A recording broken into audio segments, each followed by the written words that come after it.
Le DAF Fresh Morning, c'est 104.5 tonnes de bonne humeur. Tous les matins sur Urban FM.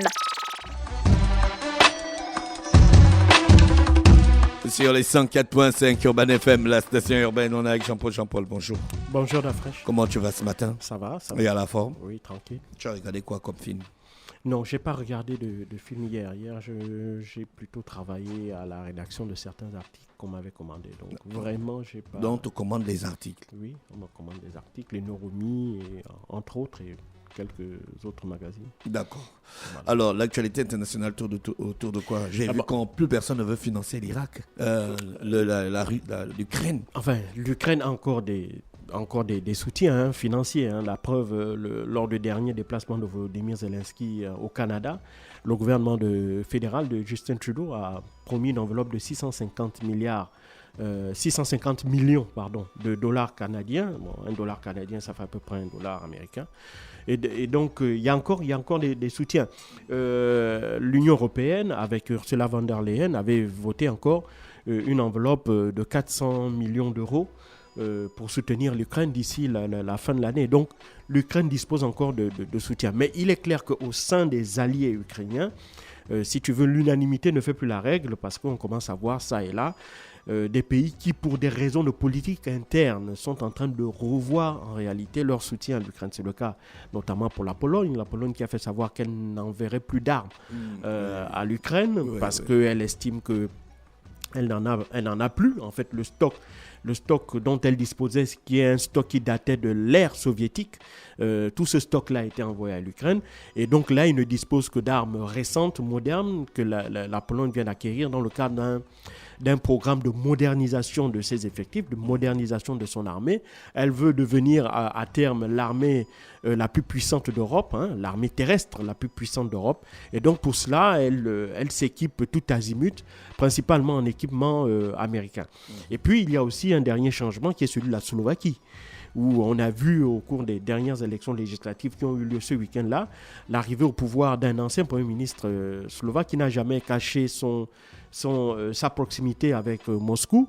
Et donc lui, il a dans son programme électoral clairement expliqué qu'il fallait arrêter le soutien à l'Ukraine pour l'obliger à discuter avec la Russie et mettre un terme à cette guerre-là qui cause beaucoup plus de dégâts, non seulement à l'Ukraine, mais aussi à l'Europe tout entière. Donc il y a là déjà cette question-là de politique interne. Et puis, pour revenir à la Pologne, il y a aussi les élections législatives en 2024 et Andrzej Duda, le président polonais, qui voudrait bien entendu conserver sa majorité à l'Assemblée nationale, c'est que l'essentiel de son électorat, c'est un électorat rural et qui appartient au monde agricole. Or, le monde agricole fait face à une grave menace qui est liée au fait que les denrées ukrainiennes qui ne peuvent plus être écoulées sur les marchés internationaux en passant par la mer Noire, qui est totalement sous contrôle russe, est obligé de passer par des voies de contournement qui passent par des pays européens, en l'occurrence la Pologne. Et donc la Pologne a vu déferler une grande partie de ces céréales ukrainiennes avec le risque évidemment de créer un effondrement des cours des denrées sur le sol polonais. L'exemple le plus emblématique, c'est le cas du blé.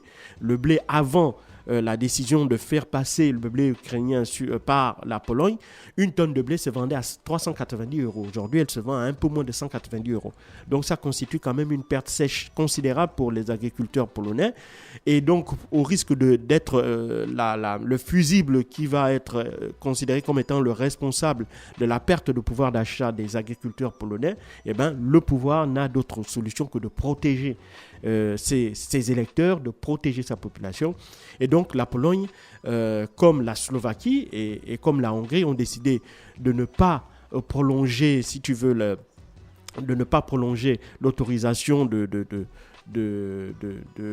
mise sur le marché européen sans payer des frais de douane des céréales ukrainiennes. Et donc ça, évidemment, ça entraîne la colère de Volodymyr Zelensky, qui avait même menacé de poursuivre en justice, notamment au niveau de l'Organisation mondiale du commerce, ces trois pays-là. Et donc ça a évidemment aggravé les tensions. Donc on commence à voir ici et là une baisse de soutien. C'est justement dans ce cadre-là que je voudrais parler du vote qui a eu lieu samedi dernier au Congrès, le vote du budget. Le Congrès américain a voté le budget, pas le budget 2024, mais il a voté, si tu veux, il a voté un budget provisoire. Ce budget provisoire-là, qui va tenir jusqu'au 17 novembre, va lui permettre à l'État fédéral de pouvoir subvenir à ses charges, notamment les charges salariales, donc payer les salaires des fonctionnaires fédéraux et payer un certain nombre d'autres charges de fonctionnement, en attendant que, évidemment, républicains et démocrates repartent sur la table des discussions pour, évidemment, discuter du budget de 2024. Alors, il faut savoir que aux États-Unis, qui est un système semi-présidentiel, c'est-à-dire que le pouvoir est partagé entre l'exécutif et le législatif avec des éléments, enfin avec des pouvoirs des prérogatives, voilà, bien déterminées. Pour ce qui concerne le budget, en l'occurrence, c'est l'exécutif qui compose le budget, mais c'est le législatif qui le valide et qui assure, qui contrôle sa mise en exécution. Et donc le législatif, c'est qui ? Ce n'est pas le Sénat, mais c'est plutôt la Chambre des représentants qui a le pouvoir véritablement de bloquer ou de faire passer le projet de budget. Le Sénat, je crois que c'était le Sénat qui validait le budget de l'exécutif. Non, le budget fédéral est validé par la Chambre des représentants. Maintenant, évidemment, comme on a un Parlement qui est bicaméral, le vote aussi passe par le Sénat. Mais le vote qui est le plus important, qui est prédominant, c'est le vote de la Chambre des représentants, donc la Chambre basse. Et donc, il fallait comprendre que, évidemment, dans les discussions, donc les discussions les plus importantes, ce sont les discussions qui ont lieu au niveau de la Chambre basse. Pourquoi ? Parce que non seulement c'est elle qui est chargée de voter en réalité le budget, mais c'est elle qui a une majorité républicaine. Le Sénat est à majorité démocrate, même si cette majorité est très très courte. Mais au niveau de la Chambre des représentants, il y a une très forte majorité républicaine et donc il faut que les démocrates composent, donc l'exécutif qui est tenu par les démocrates, il faut qu'ils discutent avec les républicains pour voir dans quelle mesure est-ce qu'on peut, quels sont les éléments que l'on pourrait mettre dans le budget et quels sont les éléments que les républicains seraient prêts à valider et ceux qu'ils n'accepteraient pas. Et donc, on est aussi dans une situation où on est à l'approche d'élections présidentielles en 2024.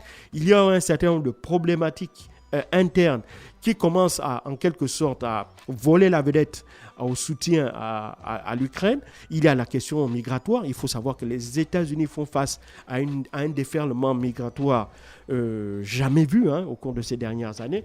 Il faut aussi le comprendre par le fait que dès l'arrivée de Joe Biden à la Maison-Blanche, il a annulé un certain nombre de décrets qui avaient été pris par Donald Trump et qui durcissaient véritablement l'accès pour les migrants sur le territoire américain, notamment la question du droit d'asile, en renforçant, si tu veux, la difficulté d'accéder, de bénéficier du droit d'asile pour les personnes migrantes, notamment celles qui venaient pour des motifs économiques, parce qu'il faut savoir qu'il y a des dizaines, voire des centaines de milliers de migrants qui sont à la frontière entre les États-Unis et le Mexique, notamment dans l'État du Texas. Et donc ces centaines de migrants qui viennent pour la plupart d'Amérique latine et d'Amérique centrale sont des migrants économiques. Il y a aussi très peu de migrants politiques. Si on prend par exemple des migrants qui sont originaires des pays comme le Honduras ou le Salvador, où il y a une telle violence politique là-bas, du fait des gangs et du fait aussi des violences politiques liées à des violences idéologiques. Mais l'essentiel des migrants qui foncent vers les États-Unis sont des migrants qui viennent pour des raisons économiques parce qu'ils espèrent obtenir un mieux vivre aux États-Unis. Et donc ça, c'est une problématique qui commence véritablement à peser. Et on sait que ces questions-là, quand on regarde les États qui sont frontaliers avec le Mexique et qui font face à cette problématique-là, vous prenez des États comme la Floride ou le Texas, il est clair que dans ces États-là, la problématique de mettre des moyens pour renforcer, si tu veux, la lutte contre l'immigration clandestine est plus importante que d'apporter de l'aide financière à l'Ukraine. Et donc, c'est dans cette situation-là que se trouvent les États-Unis aujourd'hui. On a des questions interne qui commence à prendre le dessus sur la nécessité ou non d'accorder une aide à l'Ukraine. Et c'est dans cet environnement-là qu'a été voté le budget provisoire qui va durer jusqu'au 17 novembre prochain. Dans ce budget-là, évidemment, les hypothèses ou si tu veux les propositions qui avaient été faites par l'exécutif pour débloquer une enveloppe supplémentaire d'aide à l'Ukraine ont purement et simplement été balayées d'un revers de la main par les Républicains pour proposer en échange des budgets supplémentaires pour aider soit la police aux frontières, soit aider les organisations qui sont chargées de prendre en charge les migrants, soit de financer aussi la justice fédérale qui est en charge d'examiner les dossiers de demande d'asile aux États-Unis. Donc, c'est pour ces sénateurs, pour ces représentants, donc les députés américains, ils estiment que ce sont ces questions-là qui sont plus importantes. Et ça, évidemment, ça tombe à un très mauvais moment. Il ne faut pas oublier qu'à l'issue des travaux de la 78e session ordinaire de l'Assemblée générale des Nations unies, Volodymyr Zelensky avait entamé une visite aux États-Unis où il avait rencontré son homologue Joe Biden, qui lui avait évidemment fait la promesse que les Américains allaient lui accorder une enveloppe supplémentaire. Joe Biden avait demandé 1,4 milliard de dollars au Congrès. Apparemment, ce n'est pas passé, mais il a pu obtenir environ 325 millions de dollars. C'est très peu comparé à 1,4 milliard de dollars, d'autant plus que l'Ukraine fait de plus en plus face à d'autres menaces, notamment des menaces en termes d'approvisionnement en équipement, approvisionnement en armes. Il faut savoir qu'aujourd'hui, il est de plus en plus difficile pour les pays, notamment les pays européens, de continuer à soutenir l'effort de guerre ukrainien, puisque évidemment cet effort de guerre-là est particulièrement vorace en munitions, vorace en armes, vorace en hommes. Bon, si la question des effectifs, c'est une question qui est taboue dans cette guerre en Ukraine, mais la question des moyens en termes d'équipement, en termes de logistique, en termes de munitions, en termes d'armes, commence sérieusement à poser. On sait qu'il manque des munitions en termes d'obus, en termes d'armes légères. Il manque aussi aujourd'hui des chars, parce que la plupart des chars qui ont été remis aux Ukrainiens, on l'a découvert. Par exemple, une partie des Léopard 2 remis par les Allemands étaient soit inopérants, soit totalement en panne. Donc on voit que évidemment derrière il y a de gros problèmes auxquels font face aussi ces Ukrainiens-là concernant la qualité des équipements qu'ils ont reçus. Au point où, étant donné qu'il est de plus en plus difficile pour les industries des pays, notamment européens, de soutenir cet effort de guerre en Ukraine, que l'Ukraine a donc décidé, parce qu'elle est fatiguée aussi de voir que les délais de livraison sont de plus en plus longs entre le moment où on fait des promesses de fourniture d'armes et le moment où ces armes-là arrivent sur le sol ukrainien, que les Ukrainiens sont obligés de réfléchir sur comment est-ce qu'il faudrait non plus attendre que les armes viennent de l'extérieur, mais plutôt comment est-ce qu'il faudrait les fabriquer sur place. Alors, il faut bien comprendre que fabriquer des armes sur place, ce serait encore plus compliqué, étant donné que c'est des investissements qui risqueraient d'être exposés à des frappes russes, qu'elles soient aériennes ou des frappes d'artillerie, mais apparemment, les autorités ukrainiennes semblent ne pas s'en préoccuper. Mais ce qui est clair, c'est qu'avec ce budget provisoire, qui refuse d'accorder cette aide supplémentaire à l'Ukraine, ça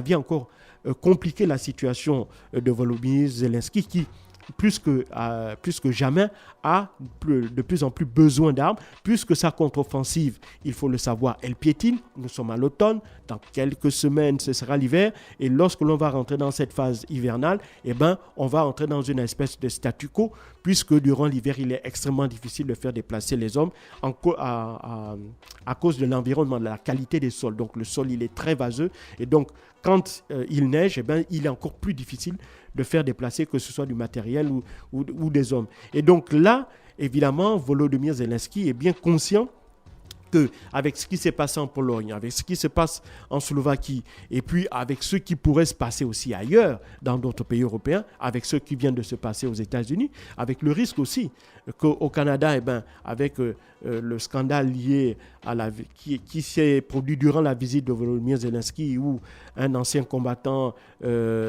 canadien d'origine ukrainienne qui était membre du régiment SS Galicia qui a été ovationné au Parlement canadien, ça fait ça fait une grosse tache d'encre. Pourquoi? Parce que le régiment Galicia, c'était un régiment SS, donc allemand, qui combattait les Russes et qui a été l'auteur de beaucoup d'exactions, notamment contre les Juifs. Il faut savoir. Le gars qu'on a félicité au Canada. Là. Voilà, il faut savoir qu'il y a 1 million de Juifs qui avaient été tués en Ukraine durant la Seconde Guerre mondiale.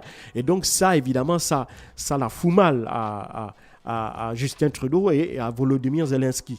Et donc ça, évidemment, c'est dans ce contexte global-là où on voit véritablement un changement de la part des opinions publiques qui commencent à considérer que non pas que en termes d'idéologie, elles sont contre l'Ukraine, mais elles commencent à considérer qu'elles ont suffisamment apporté d'aide comme ça à l'Ukraine et que si l'Ukraine n'est pas parvenue à s'en sortir, ce n'est pas la faute à ces pays-là.